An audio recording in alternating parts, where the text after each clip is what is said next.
Kennedy says we dismiss the value of memorization, that knowing something by heart can provide comfort and wisdom. She says if our circumstances change and things seem to be falling apart, we can recall a poem to offer reassurance. In her new book, Caroline Kennedy offers up more than 100 such poems she says are worth knowing. And the title of her new book is Poems to Learn by Heart. And Caroline Kennedy is here. Welcome, Caroline. Thank you so much for having me. On this momentous day. I know, we were already especially scheduled, but what is your reaction to the departure of Mayor Menino, not running for a sixth term? Well, you know, he's been an amazing leader for the city and a good friend to all the members of our family, my uncle especially. Oh, it was great to see them together.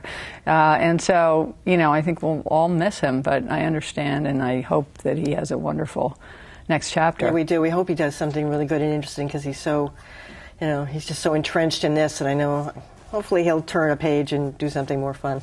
Or not more fun. What's more fun? This is the most fun he could ever imagine, and I think he really projects that, which is great to see. And so I want to tell you about the book. I mean, I love that opening line because I thought that is so true about memorization. Now, when I was a kid, and also all through high school, there were certain things we had to memorize. Mine was Samuel Coleridge's The College Killer, the Rime of the Ancient Mariner. Well, that's really That's long. a tough one. That's like 40 stanzas. That's really so long. I had to do that one, but I thought, you know, oftentimes bits of that comes to my head. I don't know, you know, about the mist I whisked and all that stuff. It's just there. Right. But you know what else is interesting? All of us know millions and millions of songs. Why is it we can memorize songs so easily and not poems?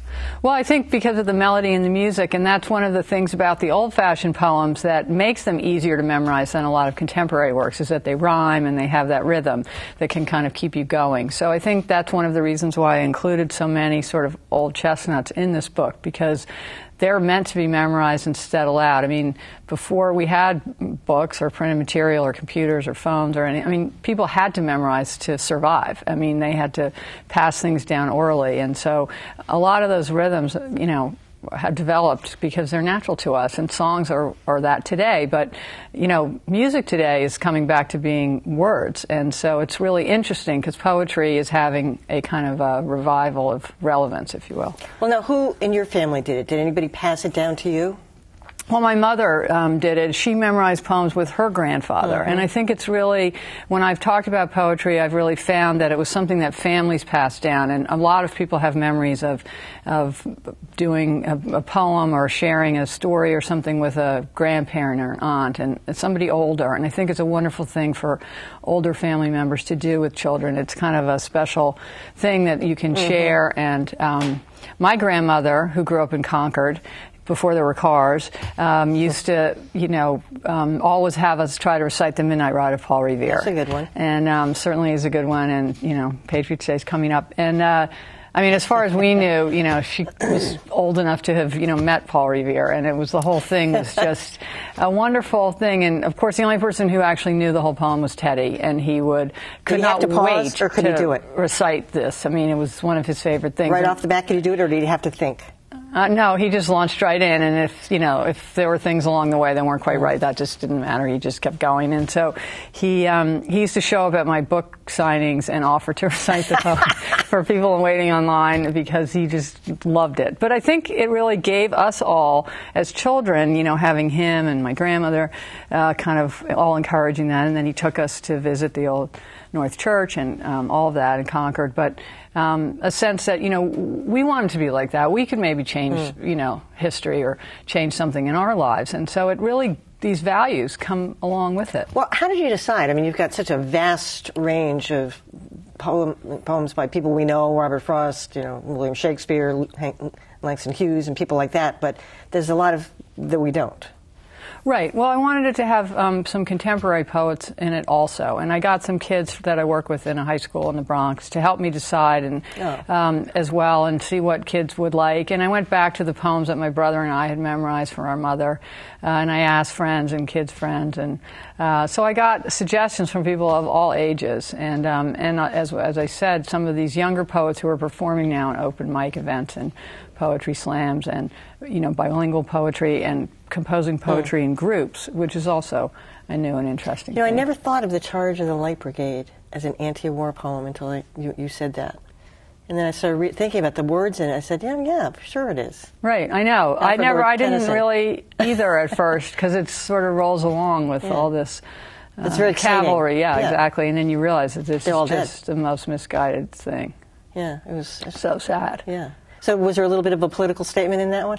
Well, I thought it was important to include poems on war and battle. I mean, we are fighting 2 wars, or we are pulling out, but we were when I was doing this book. And I think kids are really anxious about it. And it's certainly one of the, most noble, most sad, most heroic activities that humans do. And there are some of the great poems of all time are about it. So I have the Gettysburg Address. I have that. I have some that are more sort of rousing, and then others that are more questioning.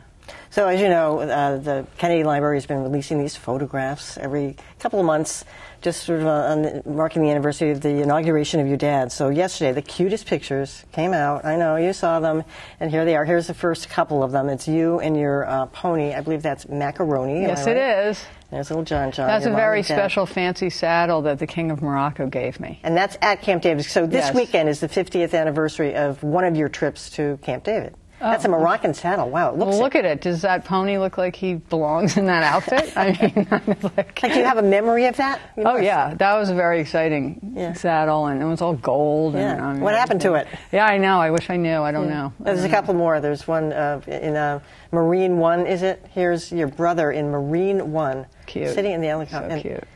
There's one of you in there. There he is at the controls. Yeah, that's... Yeah. And there you are. No, that's him. Oh, that's Why him are you looking at the hair? Like a dress there. There you are. Like a dress? That's nice. Sorry. Too bad. Hey, John, there he is. Do you actually remember sitting in the helicopter? I guess I remember sitting in the back. I don't remember sitting at the controls. Yeah, there was one of you, but it didn't come out as well. Oh, okay. Yeah. Well, what can I say? I mean, you've obviously seen all these pictures. They're family photographs, but they've been in the control of the government. So, I mean, do you like the fact that they're coming out like this? Has that been a good thing for you guys? Well, I'm all for access to our government and making history available. So the fact that I might not look good in a certain picture or something, luckily I was okay looking. I think you look pretty cute, so it's fine. But I tried to. I mean, it's not a big. I've seen it a bunch of times. So but we haven't. Yeah, I know. So it's really nice that people are interested, and it's a lot of happy family memories for me. So it's all right. Thank you so much, Caroline Kennedy, and we really enjoyed your book. Casey at the Bat is in there, and I threw out the first pitch last year with Mayor Menino. I remember. That was so impressive. I know. Did you throw like a girl, or did you? No, I practiced for 3 weeks. I would too. All right. Thanks for coming. Okay. All right. That is it for Greater Boston. Tomorrow it's Beat the Press. Tom Menino's decision to run or not was the hottest scoop in months. So how did an unemployed reporter beat everyone to the punch? And should newspapers identify minors for misdeeds that fall short of a crime? We'll have that, and plus our panel rants and raves of the week. That's tomorrow at 7 on Beat the Press. I'm Emily Rooney. Thanks for watching.